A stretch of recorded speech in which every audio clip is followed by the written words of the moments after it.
Hey guys, welcome back to Procognition, and in this video, we're reviewing the Huawei Nova 7 5G. So let's get started. So let's begin with some good old unboxing. The version that we got is the 8GB RAM, 256GB storage, the midsummer purple color.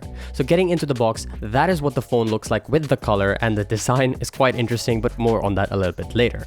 Getting into the box, you get a clear case for the phone, you get a 40-watt supercharged brick from Huawei, you get an earbuds set, and also the USB Type-C charging cable. With it, also you get a dongle because there is no headphone jack. Peeling off the sticker reveals the design at the back of the phone, which says Nova everywhere. Quite interesting with the design, and that's the camera.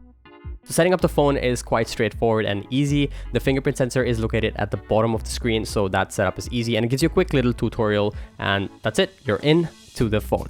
So this is the first phone that I'm reviewing after the whole Google split with Huawei, and the first time I was trying the app gallery, which was pretty decent as an experience. It gives you suggested apps that you can install and you can skip through. There's also the pedal search, but more on that later. And obviously you can look through different applications that you would like to install. So I explored through the different sections in the app gallery and the categories, and it's pretty jam-packed.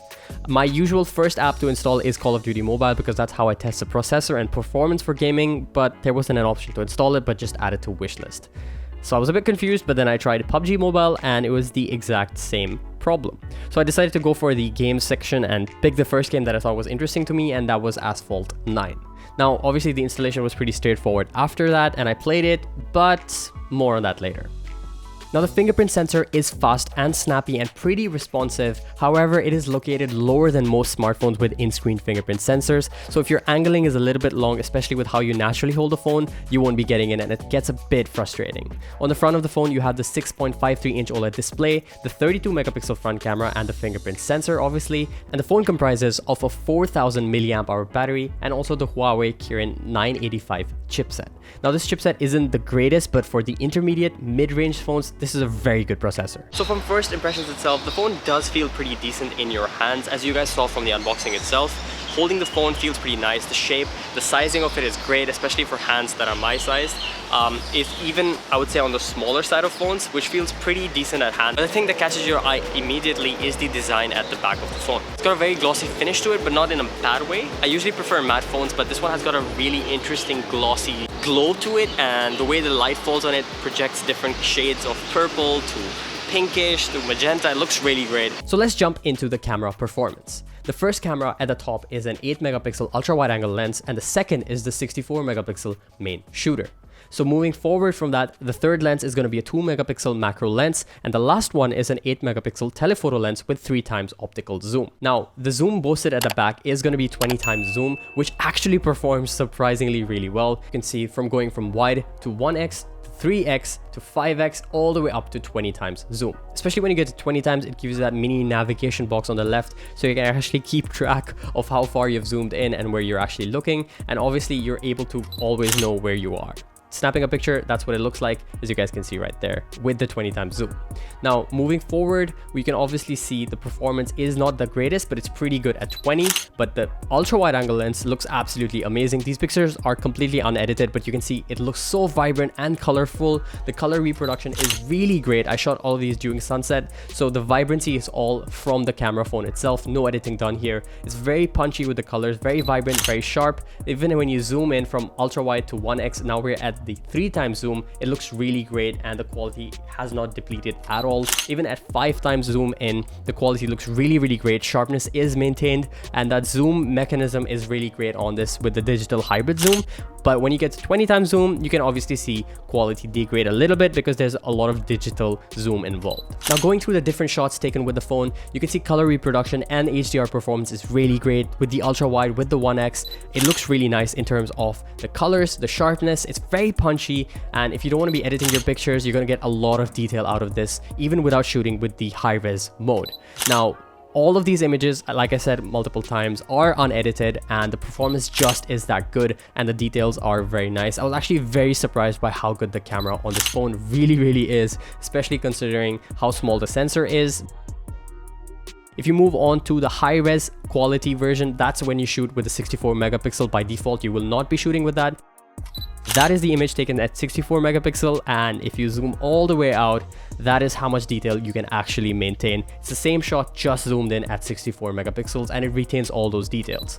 Same as in this picture, you can see the details on my camera right there, and then the actual image was way further zoomed out, but the 64 megapixels maintain actually all of that detail because the file size is so big. The selfie camera performance is actually very good as well. You can see the HDR performance on my skin tones all looks very natural and not too fake and pale, and I actually liked how the images turned out with this. Even with direct sunlight, you can see the HDR maintains skin tones. Now the nighttime shots were a very good refreshing change. As you can see, the regular image versus the night mode image, you capture a lot more detail and clarity, but it adds a little bit of noise as well. So to do that, you can even use the night mode with the zoomed in lens up to 5 times. All you do is click the picture and it takes a timer depending on how dark or bright it is. So for me, it was 6 seconds in this picture. You hold the phone steady as possible for 6 seconds, and then the image taken obviously is going to come up with a lot more details. It isn't the greatest because I was moving around a little bit, but it looks pretty good if you do it right. Alright, so this is a front camera test for the Huawei Nova 7 5G, and it's surprisingly recording at 4K. I actually didn't know that the front camera supports 4K recording, but this is what it looks like, and the image is slightly more cropped in than I'm used to on front cameras, and the placement of the camera is a bit awkward. It's all the way down at the bottom left of the screen, so I have to like look there, which is really odd, and the framing can be a little bit awkward, but otherwise the 4K looks pretty decent. The HDR performance, not the best, but it doesn't look terrible either. I've seen a lot of phones that are much worse than this, so this is pretty decent actually. And yeah, I'm actually very happy with the front camera 4K recording performance. I actually give that a very high rating. Right, so this is a back camera test for the recording with the phone, and this is the regular lens recording at 4K resolution. The stabilization isn't terrible. The zooming capabilities are pretty good. It kept the camera in focus by itself. I just tapped there to fix the exposure.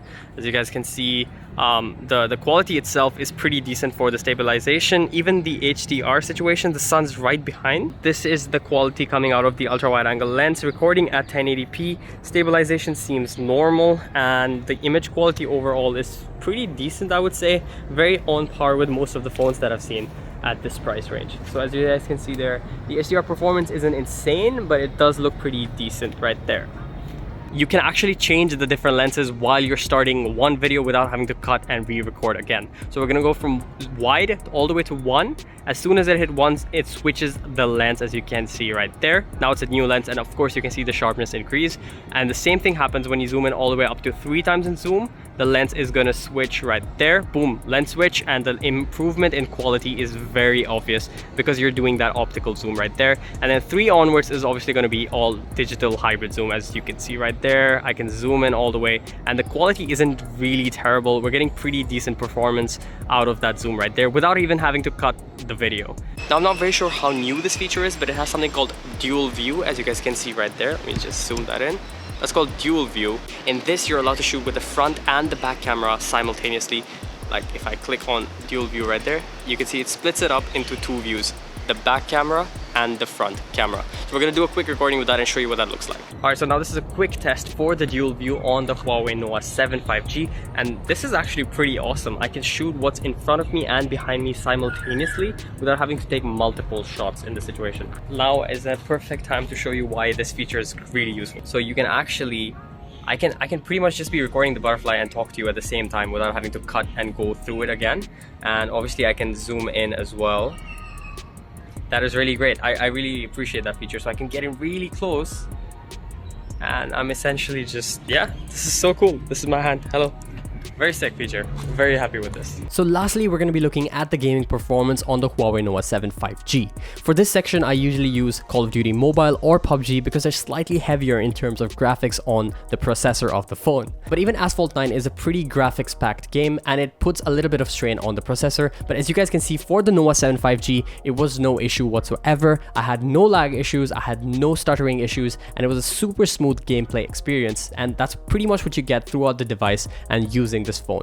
There's no lag, no stutter, whatever application you're using, switching through different applications, it feels good, it looks good. And if you're looking for a smartphone within the 5G realm and not spend a lot of money on it, in the intermediate section, this is definitely going to be a great option to consider, especially the fact that the camera is so underrated and performs so well, like you guys have seen with all those additional features. The performance from this phone is really great, definitely worth checking out.